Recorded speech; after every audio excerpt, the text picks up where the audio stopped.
ఎందుకంటే తెలుసు ఆ ఊరు వదిలిపెట్టి అదంతా చేయడం అనేది ఏదన్నా ఉన్న ఊరు కన్న తల్లి అనేది మనకు ప్రాజెక్ట్ కోసం వాడారా అది ఇంపార్టెంట్. అప్పుడు మేము అడిగినప్పుడు ఏం చెప్పింది తెలుసా, అదట అర్ధచంద్రాకారంలో డిజైన్ కట్టిండట హరీష్ రావు బోకు మాటలు.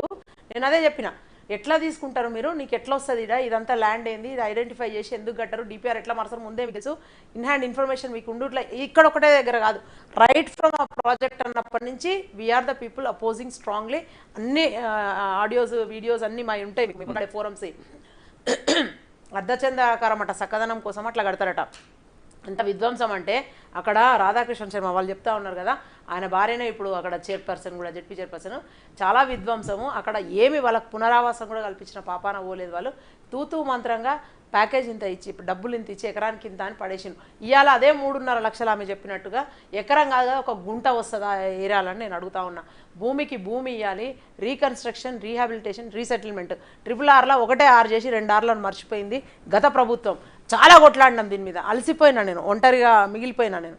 అట్లా అయిపోయి ఒకంత నేను ఇప్పుడు మళ్ళా చూస్తుంటే నాకు మళ్ళీ బాధ అవుతుంది. వాడిని తీసుకుపోయి అదే రంగనాయక సాగర్ కట్టకు పెట్టండి అని ఆ ఊర్లో నేను మాట్లాడిన వీడియోస్ కూడా నేను I give you now straight away. So అట్లా జరిగింది. ఇక వాళ్ళందరూ అప్పుడు వాళ్ళ కర్మ, కానీ మనం వదిలేయలేము. అది డెఫినెట్లీ మనం తీసుకుందాం, we have to take up that.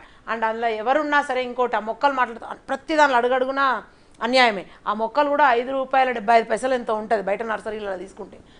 చిన్న క్రోటాన్స్ అండ్ గ్రీనరీ కోసం పెంచేటి అవి కోనోకార్పస, మన్నా మశానం కూడా ఇంకా అవి కూడా పెట్టిండ్రు. అందులో వద్దని చెప్తే కూడా అది అన్ని బ్యాన్ చేసిండ్రు సంస్థలన్నీ, అవి వాడద్దు చెట్లు అంటే కూడా అవి కూడా పెట్టిండ్రు. ఆ తర్వాత ఆ ₹5.75కు కొనాల్సిన ఒక్కొక్క మొక్కను ₹12.95 కొన్నారు.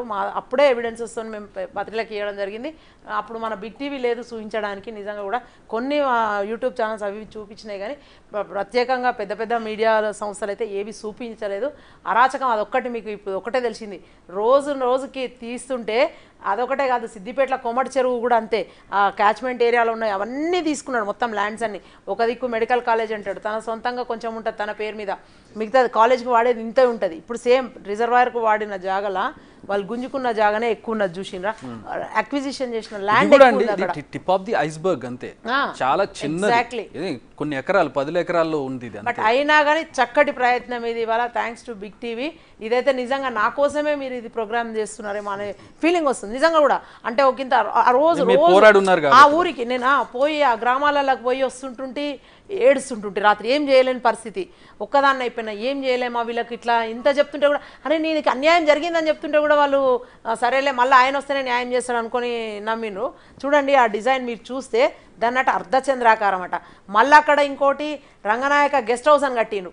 పొద్దుగాలు లేస్తే హరీష్ రావు అన్ని పార్టీలలో ఉన్న నాయకులను తీసుకుపోయి ఆడ మీటింగ్లు పెట్టి సాయంత్రం దాకా తినబెట్టడు తాగబెట్టడు తప్ప ఇంకో పని లేదు. టూరిస్ట్ బస్సులు పెడతాడు, తీసుకుపోయి ఆ సుడా ట్రీ పార్కును నువ్వు కబ్జా పెట్టిన ల్యాండ్ చూపిద్దాం హరీష్ రావు. సుడాకి అథారిటీ కూడా లేదు. మనం ఆర్టీఐ కింద అప్లై చేస్తే అసలు సుడాకి మేము 1 ఇంచు భూమి ఇవ్వలేదు. సుడాని బోర్డు పెట్టి అంత ఓపెన్ గా ఎలా చేస్తున్నారని అలా రవీందర్ రెడ్డిని హరీష్ రావు అందరిని పట్టుకొని లోపలేస్తే మొత్తం వాటంతలవే బయటకు వస్తాయి. రామ్మోహన్ రెడ్డి గారు, ఇంత అన్యాయం ఎట్లా చూస్తారు ఇది? ఫస్ట్ ఆఫ్ ఆల్ నేటి సమాజంలో ఉంటున్నటువంటి మీడియా హౌసెస్